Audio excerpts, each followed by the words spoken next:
Marriage is often viewed as a sacred bond, one that thrives on love, respect, and mutual care. This idea was what guided me when I married Lisa 6 years ago. I entered our union with complete dedication, working hard to provide for us, ensuring our bills were always paid, and putting her needs above my own.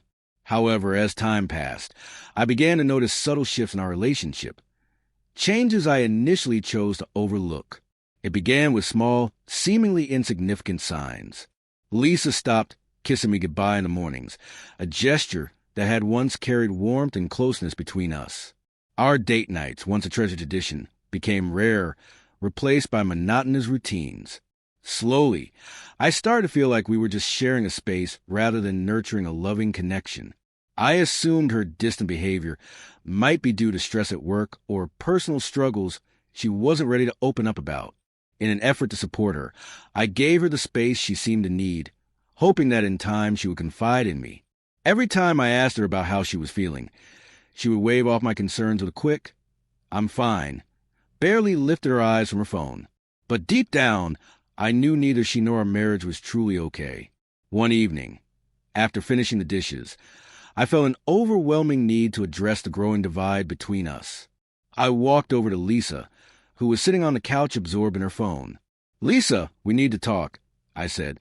She barely acknowledged me, responding with a vague, uninterested, "About what?" I took a deep breath, bracing myself for what I knew would be a tough conversation. "It's about us. About how distant you've become. You don't communicate with me like you used to. You don't look at me the same way, and it's been months since we shared any intimacy." Her reaction was immediate, a heavy sigh, as though she had already grown tired of the conversation before it even began. "I don't see why that's such a big deal," she replied flatly.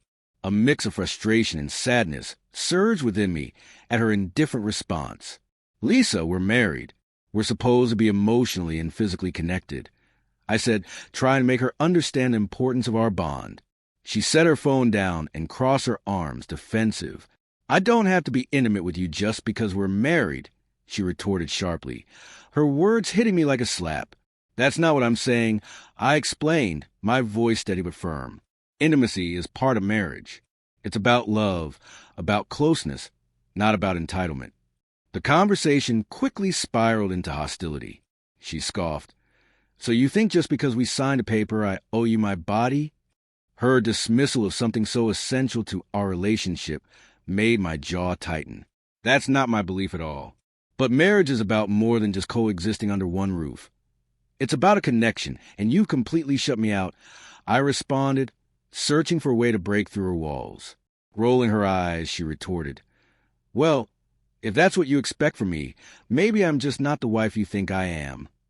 In that instant, a heavy realization sank in. I was the only one still invested in our marriage. After years of giving my all, striving to be the best husband I could be, I had poured my heart into this relationship while she gave me little in return.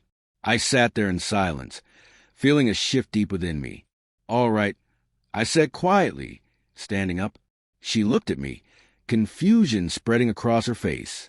"What?" she asked, her eyes narrowing in disbelief. I grabbed my jacket from the chair, suddenly clear-headed. "I hear you loud and clear," I responded.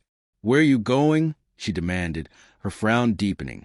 I met her gaze, really looking at the woman I once loved so deeply, and all I could see now was someone who had long since stopped loving me. "I'm leaving," I said simply. Her eyes widened in shock. "You're overreacting," she insisted. I shook my head, resolute. "No, I've just finally had enough." Her scoff was laced with a trace of realization. She had thought I would always be there, no matter how she treated me. But in that moment, I had come to understand my worth. I was no longer willing to accept less than I deserved. I walked out that night, leaving behind the life we had built together, without a second glance. I checked into a hotel, seeking the space I needed to clear my mind and process my thoughts. Part of me thought she might call, perhaps apologize, or beg for reconciliation. Instead, a week later, I received a text. "Are you really leaving over this? Grow up." That message confirmed everything I needed to know. The next day, I filed for divorce. At first, Lisa didn't take me seriously. She thought I would eventually come back, as I had done before. But when the divorce papers arrived, reality set in. She called me crying, begging for a second chance, promising she would change. But by that point, it was too late. Love is proven through actions, and her actions had already shown me where I stood in her life. Looking back, I realized that walking away was the best decision I could have made. A true marriage isn't based on obligation or complacency. It's about mutual effort, love, and respect. I had finally learned my own worth and the value of being in a relationship where both partners are equally invested. From that moment forward, I vowed never to settle for anything less.